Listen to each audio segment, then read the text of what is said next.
Assalamu alaikum wa rahmatullahi wa barakatuhu, and welcome to our first show of Ask The Alima. I'm so thrilled to be on this show as a British Muslimah to share with you so many amazing gems and so many beautiful things about our religion.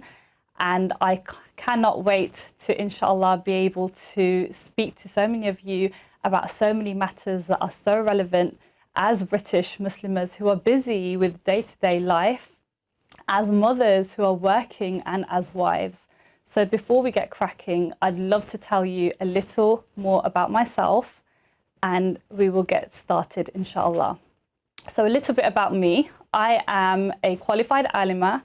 I have a degree in Islamic theology, and now I use that knowledge as a successful relationship coach, where I help women transform their marriages from once being strained to then becoming peaceful and passionate. I also help communities in talking about subjects and matters that aren't so often talked about, that are quite taboo, actually. And I like to be able to teach women that Islam can be simple and we can maintain a beautiful balance between living a life that is pleasing to Allah subhanahu wa ta'ala, and also in a way that feels good for us, where we're not having to compromise on our values and on our identity in a way that makes you feel free as a British Muslim woman, inshallah. So before we get started, if you would love to be a part of our conversation today, feel free to drop us an anonymous WhatsApp message on 07585 835 150, or feel free to call in and be a part of this conversation live on 01924 231 083. Inshallah, I'm so excited to hear from you today. So one of the questions that has actually already come up today was about jealousy from a sister who messaged in earlier. And she messaged in very bravely, actually, saying that she feels jealousy.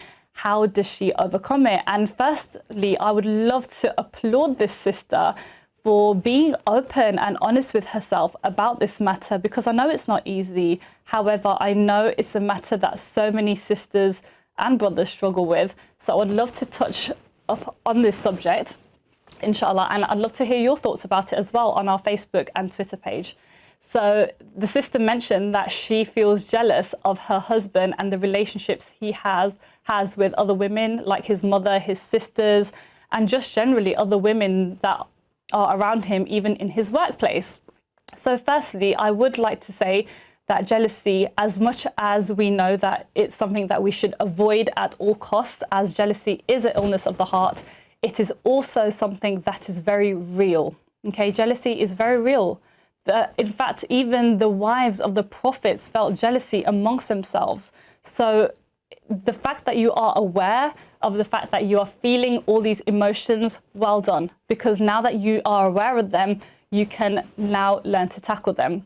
So sometimes, often, women feel jealous over certain things, certain people in their partner's life. And first of all, I want you to take a deep breath and just know that you play a very, very important part in his life as his wife. So there may be other important women in his life, like his mother or his sister, and they too play important parts and roles in his life, but you are special in your own way. So once you have that security and you have that understanding and you know your own value as a woman, then inshallah, it will be easier for you to overcome these things. And obviously, it is very important for those who are listening, and I'm sure you all do anyway, as part of a daily routine and habit, is to seek protection in Allah from those who are jealous of you and from the evil eye and from jealousy.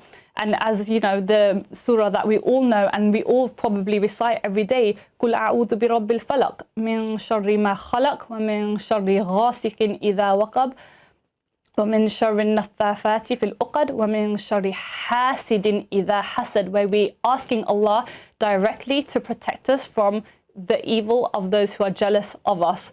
So I really, really do applaud you, sister, for being open and honest about this. That is the first step, to be aware of your emotions instead of holding that resentment for the other person. In this case, it may be your husband or your mother-in-law, or your sister-in-law. So whoever it is that you're feeling jealous of, firstly, I would like you to make dua for that person. Ask Allah to bless them with more so that you can, inshallah, help yourself by overcoming these feelings and not harbor in resentment for them. So that was a wonderful question and very, very relevant, inshallah. So the other question that has come up for us today is a sister who is struggling with performing her salah. Okay, I understand, sisters, that salah is very, very difficult at times for us as we are busy. We live in a very fast-paced world where we work, we're mothers. I myself am a proud mother, I'm a proud wife, I'm a proud daughter, and we wear so many hats and we have so many roles. However, it is very, very important for us to make time for the one who created time. And if you are struggling with prayer, then it's really important that you realize why you are reading that salah and why you are connecting with Allah. And in fact, sometimes we feel like we're taking out time and we will get less of it. But really and truly, when you understand how Allah works in such mysterious ways, then you are able to understand that Allah can expand your time. He can place more barakah in your time. So it's really important to hold on to your prayer, because that is in fact what differentiates a believer from a non-believer. And I know it's difficult, and understanding firstly that it is difficult for you, you're at an advantage, because when you struggle with something, not only does Allah reward you for your action, Allah will also reward you for your struggle as well. So especially in the winter, when you struggle to wake up for Fajr, or you struggle because the salahs are so close together and it's cold outside, just know that Allah is rewarding you for that time that you're doing wudu in the cold, or you're at work and you're putting your foot in the sink at work. Allah is rewarding you for all that, especially when you feel awkward about it, or you don't feel so comfortable doing it. Allah sees that. Allah sees you, and He will reward you for that. So your salah, hold on to it. It's your shield away from sin. It's your chance to connect with Allah in your busy life 5 times a day. You're so lucky. You're so lucky. We're so lucky that Allah has given that to us in our life. So, and the best thing, if you want to stay consistent with your salah and you want to really, really become really focused on being able to perform those 5 salah, if you miss one, there's 4 more. If you miss the second one, don't give up. Don't. Allah doesn't expect us to be perfect believers. Allah knew we were sinners when He created us.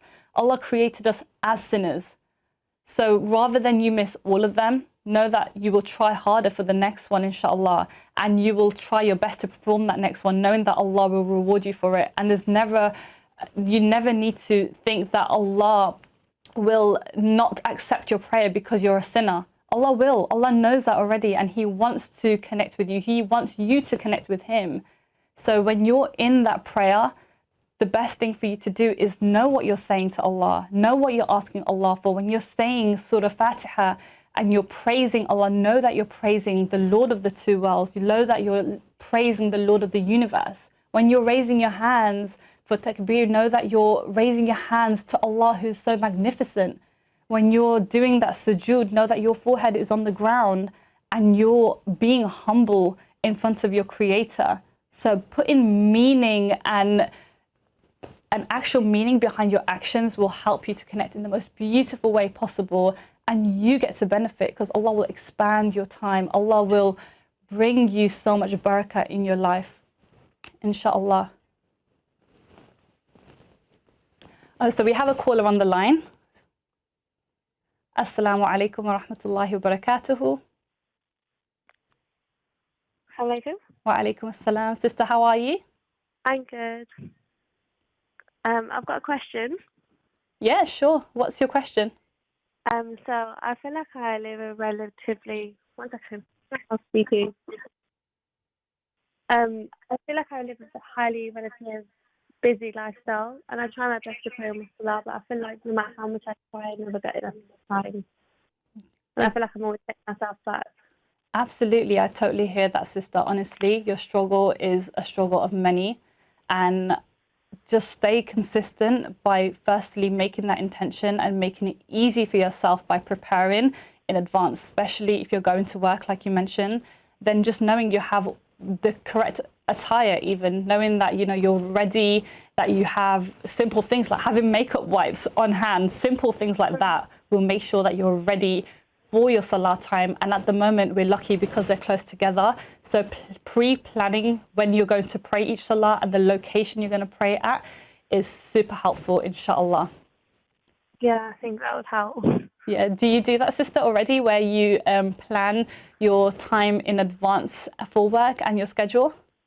No, so I feel like I try and fit it in, but I don't prioritize it more than my day. Sure, so inshallah. I think the way that I plan my day, I should prioritize my salah in my day before I plan my day. You hit the nail on the head, sister, inshallah. You plan your day around your salah time, and inshallah that will be a means of your success, inshallah. I'm so happy you're our first caller. Have you got any other questions, sister? Can you pray with lash extensions on? With lash extensions, so no, you can't pray with lash extensions on. I know that lash extensions are very normal and have become very common, but because the lash glue is actually tied to actual lash, and when you perform your wudu, the water has to touch your lashes and each hair of your lash. So that's why, unfortunately, wearing lash extensions or even the strip glued on lashes will make your salah invalid, as your wudu is not done. However, if you have applied lashes on and after you have done your wudu, then by all means pray your salah, but do ensure that for the next salah you have done a fresh wudu if you need to, and the lash glue isn't there. Okay, so is that okay? I hope that answers your question, sister. No, it does, because I feel like a lot of people have a misconception online when it comes to lash extensions. Yeah, absolutely. A lot of people say you can wear them and some people say you don't. It's just like, I wanted to get... Yeah, so it all comes down to the wudu. So as long as the wudu is complete. But thank you so much for your call, and I hope that has helped. So brothers and sisters, we have 30 seconds until our break. And if you feel like you want to be a part of this conversation today, feel free to call us on the number 01924 231 083. And make sure you have the bill payer's permission. Assalamu alaikum wa rahmatullahi wa barakatuhu.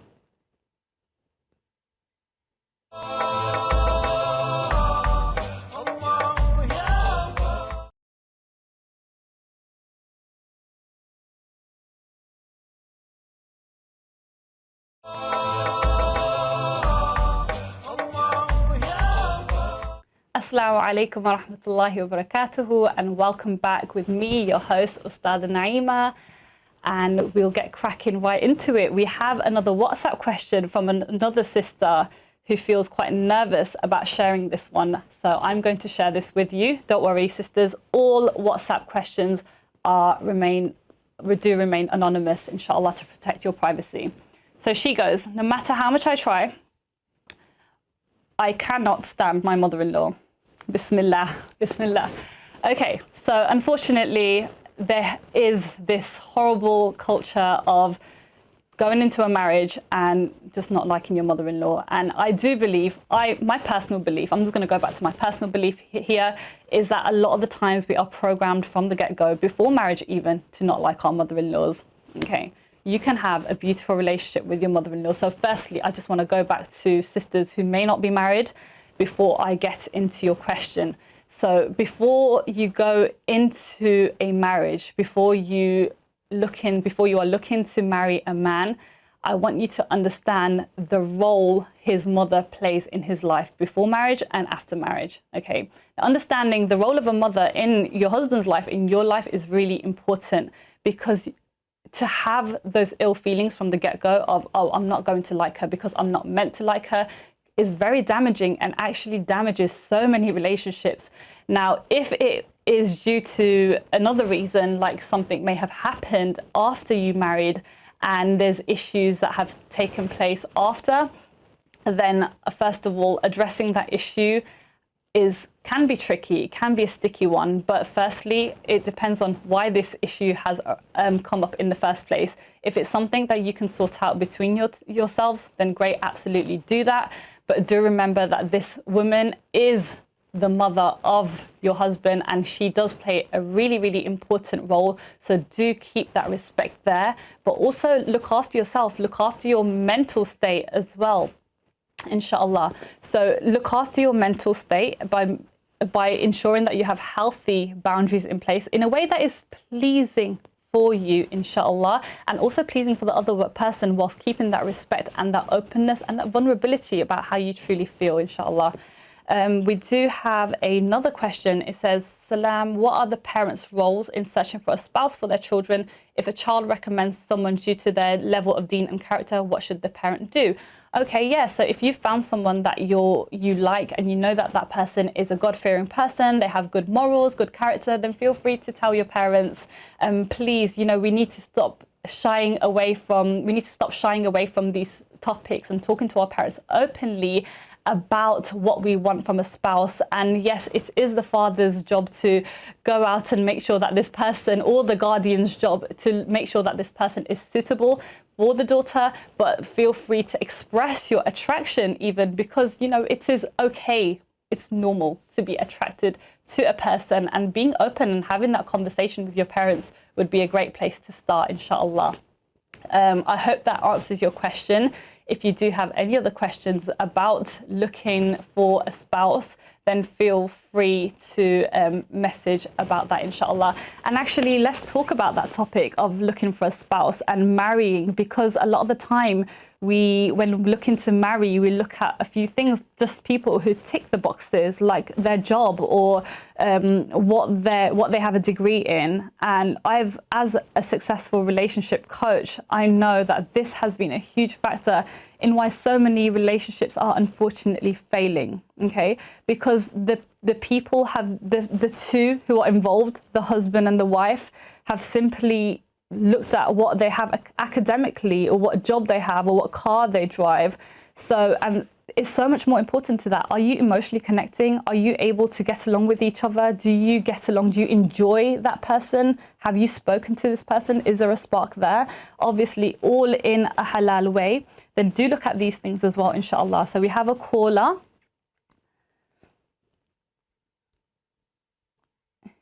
Yep, so before I go to the caller, inshallah, I have another question. So are you allowed to do wudu above your makeup if it's not waterproof? Okay, so if you're wearing waterproof makeup, for example, like mascara, which is something that I know a lot of people struggle with, same with the lash extensions, if the water does not touch the skin, then you have to remove that makeup. So make sure that you're using a very good makeup remover, you're washing that makeup off, there's no traces of that makeup, so that the water can, you know, touch your skin, and that your wudu is actually counted. Please, sisters, we do not want to be missing out on the rewards of your salah because we were not able to take off our makeup properly, or we didn't pay much attention and care to it. It's the same thing with nails. Make sure that, you know, the water is able to touch your nails, and we don't have false nails on or nail polish on, and that the water is able to touch those areas, inshallah. Okay, so we have a caller that has called through, inshallah. Assalamu alaikum wa rahmatullahi wa barakatuhu. Wa alaikum salam. Good evening. Good evening. What's your question, brother? Question is, the end of day, the population of Muslims is 2 billion, which is a quarter. Now, I ring the Muslims quite regularly, and I didn't get a chance to ask you this question. So, could you possibly tell me, Islam is a growing religion. Day by day, there will be more population in Muslims. So, what will be the decline of Muslims and the day of Judgment? Brother, I can't hear you very well. I'll just take my next caller because I can't hear very well. Assalamu alaikum wa rahmatullah. Assalamu alaikum, you're live. We've lost that caller. Okay, so I think that the brother was calling about the Muslim population being a young population. I hope I've interpreted that correctly. If not, then just feel free to drop us a WhatsApp message, inshallah. So yeah, let's talk about that young population and guiding our young population anyway, because that is why I'm here. This is why British Muslim TV have chosen me to speak about these topics that are relevant, because I know that so many topics are not discussed. I know that so many topics are left unspoken about. I work actually with so many Muslims who are struggling with so many things, like struggling with watching pornography, even struggling with their partners cheating, struggling with drug abuse, struggling with abuse within their home, so many things that they are struggling with, depression. These things are real. My brothers and sisters, these things are so, so real. And inshallah, over the coming weeks, I do want to be able to discuss all these topics with you because they are relevant, they are real, and they are happening within your own home. They're happening with your own children even. So if you are a parent, it's very important that you start getting curious and start becoming open over the fact that these things are happening. You may not know, but I know, because I work with the communities and I'm working with these very teens and young adults who are struggling with these very matters, who call and are saddened every single day with no one to turn to. So brothers and sisters, parents even, please do understand that there are struggles, there are real struggles that are happening within our own homes. And I would love to be able to talk about so many ways in which we can start tackling them within our own families. But first, we need to be able to be open about having these conversations with our children, with our families, and keep an open mind and, more importantly, an open heart. Because at the end of the day, in this world of sin, in this world where things have become normalized, where drugs and prostitution even, you know, we have things like OnlyFans, we have things which are, we have dating apps which seem so innocent, yet people are going out to meet up people for very, very wrong reasons. All these things, unfortunately, are very, very real. So inshallah, if you have any questions about that over the coming weeks or even today, feel free to drop us a message on Twitter or on our Facebook page. And I can't wait to discuss all these topics with you, because as Muslims, it's our responsibility to raise a God-fearing, God-conscious and God-loving generation, inshallah. So we do have another caller, inshallah. Sister, assalamu alaikum wa rahmatullah. Hello, assalamu alaikum. Wa alaikum assalam. You okay, sister? You're presenting really beautiful program. Oh, thank you so much. Most amazing way. I really like the way you present. Oh, thank you so much. I really appreciate you. And your topic is connecting your connection with Allah subhanahu wa ta'ala. Yes, we are. Hello? We're talking about connecting with Allah subhanahu wa ta'ala, and especially with the young people, inshallah. I just want to add something, one point, that all this negativity, hate, depression, and all these things, because our first and most focus is not to build relationship with our Creator, and things are going out of control because we busy to please. I'm sorry to say that, but most of our activities please Shaitan, not Allah subhanahu wa ta'ala. And when we try to please Allah subhanahu wa ta'ala, our activities, our focus, our main priority, then nothing will be out of control. We won't be hopeless. We won't have depression. We won't have negativity, and that's guarantee, because Allah is always there for you, and He, when you are lost, He always gives you answer, and keep Him in your heart, and you won't lose anything, because absolutely, the whole world is on your side. Absolutely, and Allah sister. is not on your side, then Sister, I'm actually conscious of the time right now, but there are some amazing reflections that you've had right there.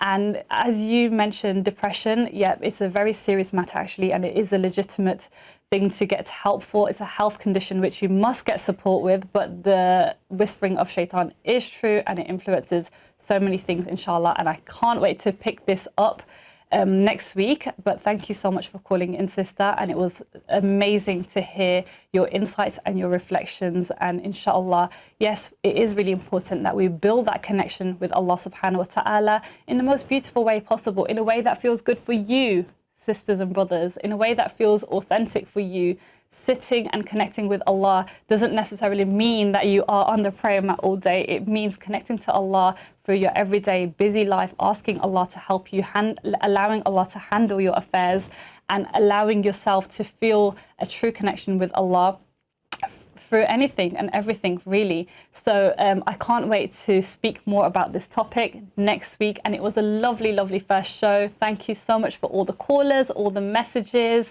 And I look forward to hearing from you all soon. And may Allah protect all of you. And thank you so much for your lovely comments on the Facebook page as well. And I will speak to you next week, 8 o'clock on Friday. Assalamu alaikum wa rahmatullahi wa barakatuhu. Allah, ya Allah.